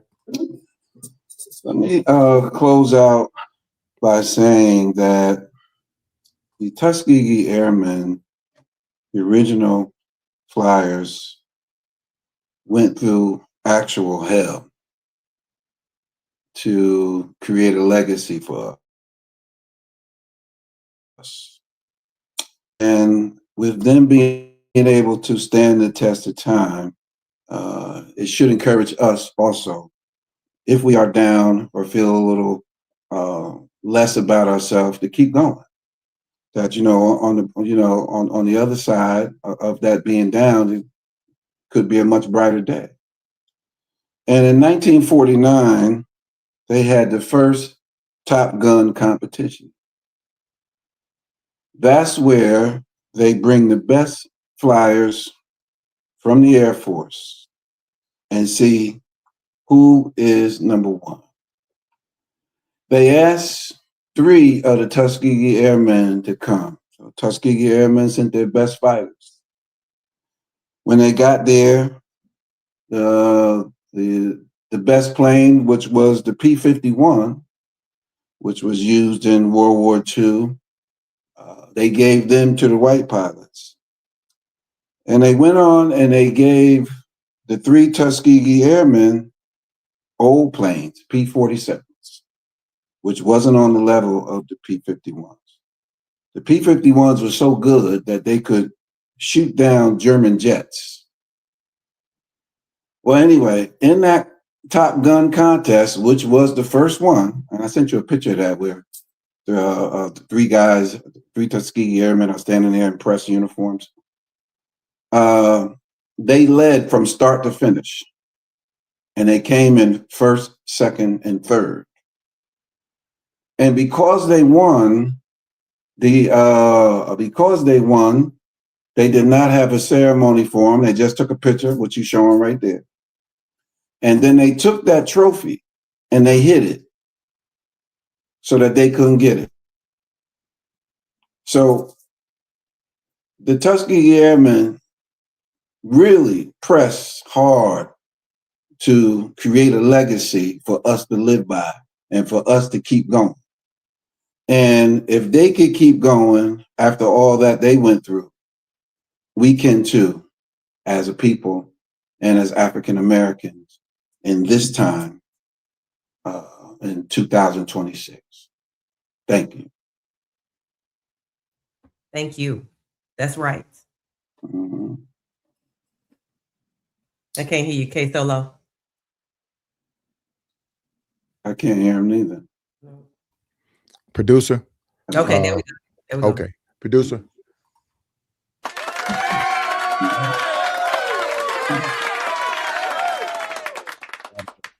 Without a doubt. Thank you for that closing. I'm gonna leave it right there, Doc. Okay. Hey, my hat off to you, sir. Again, I salute you, Doc. Don't salute you. Appreciate you guys. Thank you for bringing it tonight. You did it right. We did it right. Yes, and it's all about timing. I say it's all about timing. Yeah. Well, all right, sir. We're gonna say good night to you. And we got another veteran in here, my homeboy, Hero Benson. Thank you for joining me, Hero Benson. Indeed, man, indeed, and for all the service members out there, men and women that serve their country. So we want to thank you for joining us tonight, Bolo. I know you're Navy, but we still love you. Thank you. Indeed. So look, MJ, I look forward to seeing you at Ocean City, Maryland, and I won't be in Ocean City this year. We have a pilgrimage down to the Tuskegee Airmen Museum the 4th weekend in April, so I won't be able to make Ocean City this year. Okay. But I'm sure I'll see you. All right. Indeed, my brother. Well, look, definitely, I'm doing my best to make your event. Okay? Oh, please, you up the RTE? Yeah. Please come on down. Yes, come on down, and I'm sure the people in attendance, the RTE family, because that's what we are. It's a family reunion, man. Yeah, it's one of them old family reunions. All we do is sit down, break bread, and have a good time. It's a true family reunion. Yeah. So I'm sorry I missed it last year. I got sick that same week, and I couldn't make it. So I have you on the radar for this year. Okay. Indeed. Well, sir, you take care of yourself. I don't know what the weather's looking like up there, but I know some cold fronts been come to, and be safe. All right. And by the way, MJ is a professional truck driver. So shout out, because nothing moves around this nation, this country, unless it's on the back of a truck. So shout out to you, MJ. Indeed. I appreciate you. Yes, sir. Good night, MJ. Thank you for coming on the show. No problem. Thank you, Doc. I'll talk to you. All right. Ladies and gentlemen, boys and girls, as Kodak would say, ladies and gentlemen, boys and girls. Look, man, I can't be using other people's phrases, man, because they get me for copyright infringement. Crap, man. So don't copy, no. Hey, you're gonna be served by Kodak. Kodak gonna drop her, sorry. Make me do some push-ups. Folks, if you enjoyed the show tonight, please give us some loves, some hearts on Facebook. Throw some hearts on. If you enjoyed us on YouTube, give us a like, give us a thumbs up. We greatly appreciate it. Once again, we had MJ, the Sergeant of Arms of the newly formed Tuskegee Airmen out of Newark, New Jersey chapter. We also had Hammer. He is the president of the Richmond, Virginia, Tuskegee Airmen. And we also had the national president, Vader, Lord Vader, on with us. And we want to just thank them for coming on the show tonight. So if you enjoyed this show tonight, if you want to see more like this, give us a thumbs up, give us some hearts over there on Facebook. We'd greatly appreciate it. Doc, we got to be ready to close this thing out. Yes. Of course, we're going to talk about the GoFundMes. Folks, we have GoFundMe. I say GoFundMe. The GoFundMe up for the Sankofa Achievement Center. Doc, if you go ahead and kind of let people know about the Sankofa Achievement Center and what you got going on. Absolutely. The Sankofa Achievement Center, I'm in year 15, guys. And I started off as an educator, just teaching K-9, all subjects. And I learned inside of the classroom after teaching for 16, 17 years that a lot of our students are not getting what they need. And it's overwhelming for us educators. So I decided to start my own thing where I can teach kids in my own way and have the community come in and help, and we merge in and build the next generation the way we know it should be done, not the political way. And so the Sankofa Achievement Center is a nonprofit organization on the way to be a Category 1 non-public school. We have before care, after care, summer camp programs, and we are mentoring, we are tutoring, we're doing academics, we're doing homeschool tutorials. We're doing everything to provide a service, social, economic, financial, emotional learning here at the Sankofa Center. And so I warrant you all to come and join me. I need your help. It's hard to have financial backing as a small organization in a community, but with my voice, with KSolo's voice, with your support, the Sankofa can be a beacon in the community as it has been, but more awareness can be brought to the Sankofa. And I just want to let you guys know that this is Black History Month. And so I want to tell you what Sankofa means.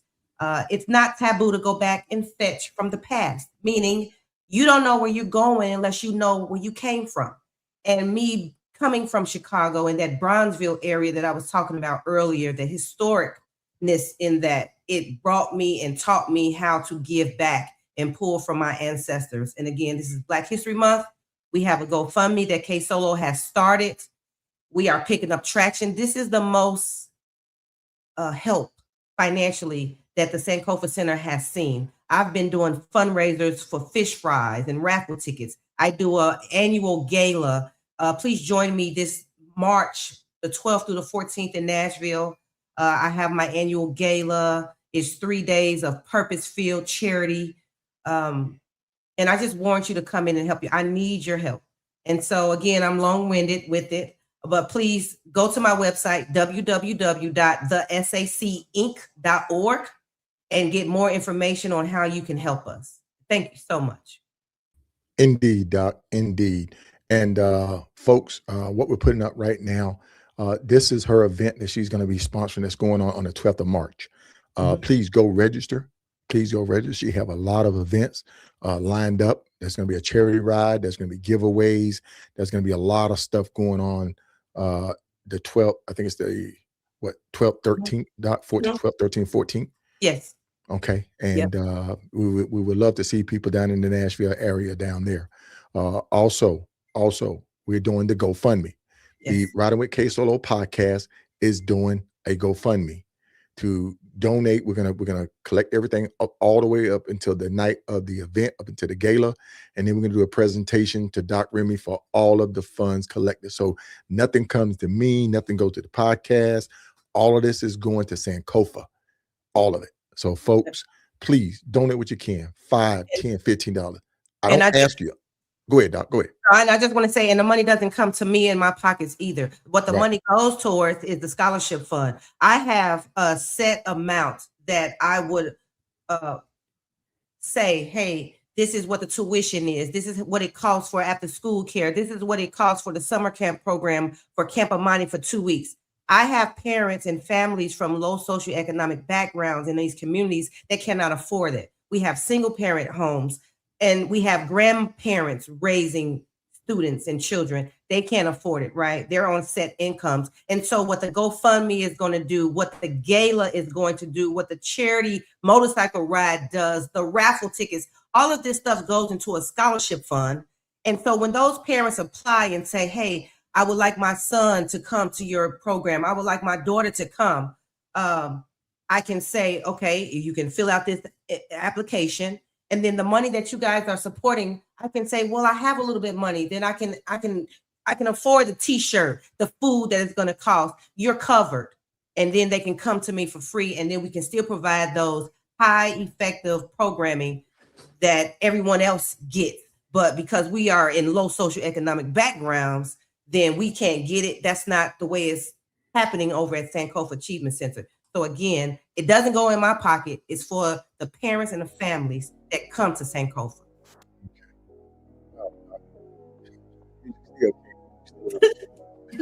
I can't hear you. I just can't, Doc. I just can't. No matter what I do, I can't. But listen, folks, please do what you can. Help support, help the mission. That's what I'll say. I'm not asking. I'm telling you. Just go and donate $5 right now. $5. Donate just $5. $5 right now. If 25 people gonna donate $5, we still are gonna have more for the tuition for what we can do than if they didn't. So please, folks, do what you can. One last thing before we go. We got a couple of things before we go because people starting to fall off. It's getting late. Giveaway. We got the giveaway, but we're also going to talk about our up and coming episode. We have Jay on with us. Jay is coming on. He's going to be on Hoka Hey Talk, and he's going to be diving into it now. Some of y'all don't know Jay. He has ridden up to Alaska. He's ridden all over the country, and we had a little sit down talk when we were down at Iron Elite event. And Jay is probably one of my biggest supporters, man. He rock all my gear, man. And I said, Jay, why do you want to ride the Hoka Hey Motorcycle Challenge? You've been to these places. You've camped out. I'm not going to tell you what he said. You're going to have to just tune in. You just got to tune in, man.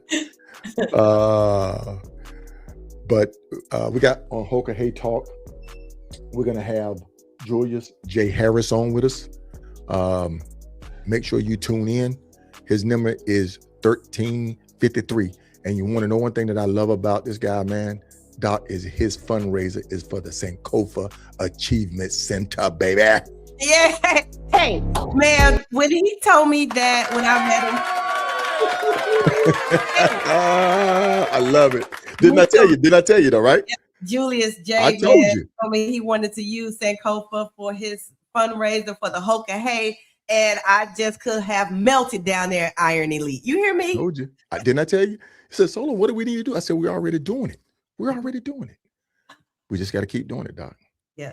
That's what I'm talking about. So make sure you tune in Thursday, 8 p.m. Eastern Standard Time, 7 p.m. Central Standard Time, 5 p.m. Pacific on that West Coast, right here on Hoka Hey Talk.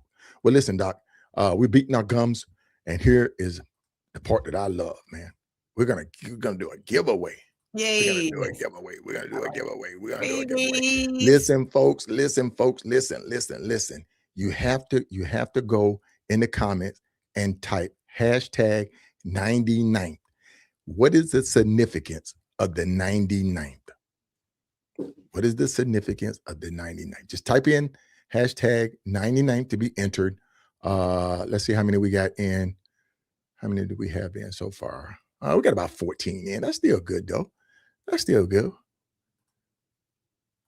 Type in 99. All right, listen, we're going to do 30 seconds. 30 seconds. We'll give everybody 30 seconds for that last little bit. Type in hashtag 99 for 30 seconds. Here we go.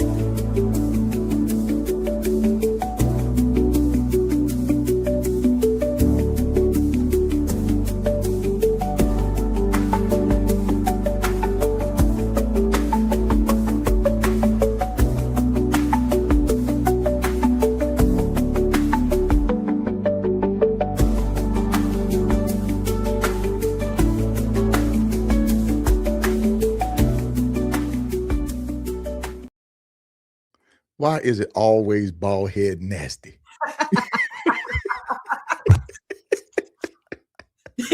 Why is it always bald head nasty? Look, we're gonna go ahead and get this thing going, man. Because look,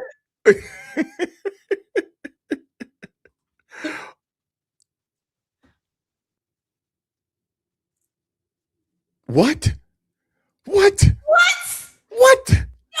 Oh no, I didn't even enter, man. Who entered me in this? No, I don't know who entered me in this right here. This is Doc. Man, I didn't even enter. You've been you know what it was? You know what it was? When I went in and typed what people supposed to put in there, that's what got it, folks. Can you do it again? Can you run it back? Listen. Oh man, I hate this, man. Folks, listen, we're gonna do it again. We're gonna do it one more time. Hashtag 99th. That's what it's gonna be, just like it was a while ago, because we are fair and we do it right. That's 8 people are already in there. 8 people are already in there. We're gonna do it 30 more seconds. 30 more seconds, folks. 30 more seconds. We're gonna do it right. I do not mess around. We're gonna do it 30 more seconds.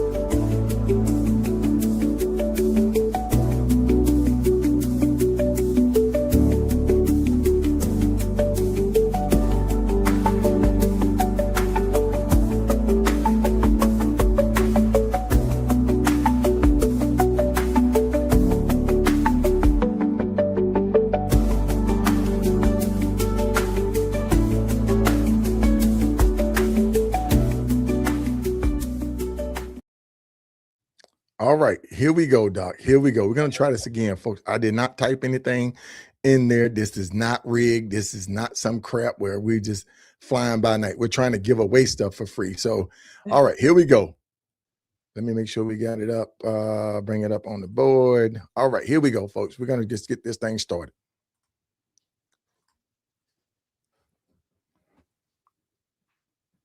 Who is it? Who is it, Doc? Who is it, Doc? I know, mess around with me because I put in that. Oh, here we go again.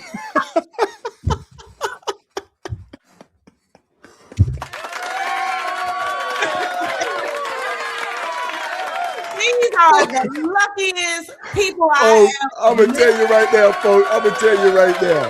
The Bells have the system rigged. The Bells have the system rigged. They got the nation on lock. Wherever they go, they're gonna win. They go to Iron Elite. They go to RTE. They on my show. Doc, they on the show. They winner. They're winners. They're winning. That's what it is. They're winning.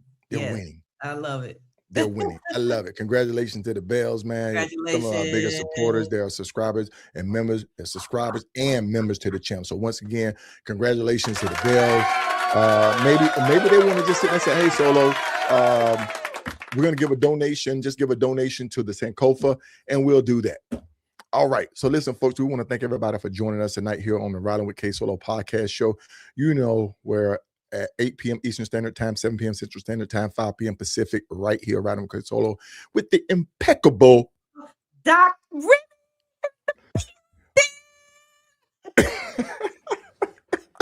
We're out of here, man. All right, Doc. I'll see you Thursday. Y'all put me on the spot to do that. I'll see you Thursday, man. Good night, everybody. Good night, everybody.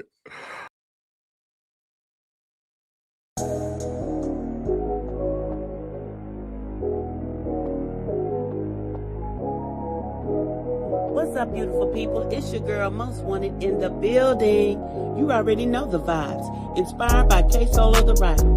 If you haven't tapped into the podcast yet, you're missing out.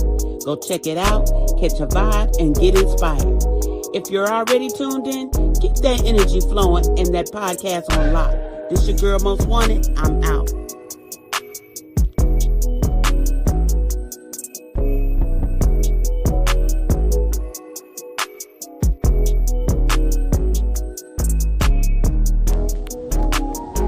Yo, it's your girl A Boogie. Big shout out to KSolo the Rider, holding it down with the Riding with KSolo podcast.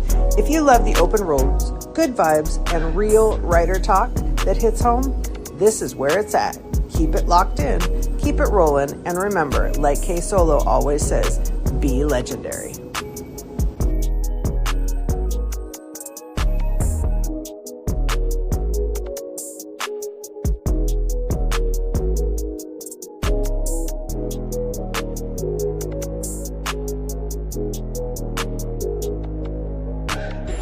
What's up, everybody, including Lottie Dottie? You already know what it is. It's your boy Retro. We in the building, and you already know we ride with KSolo the Rider.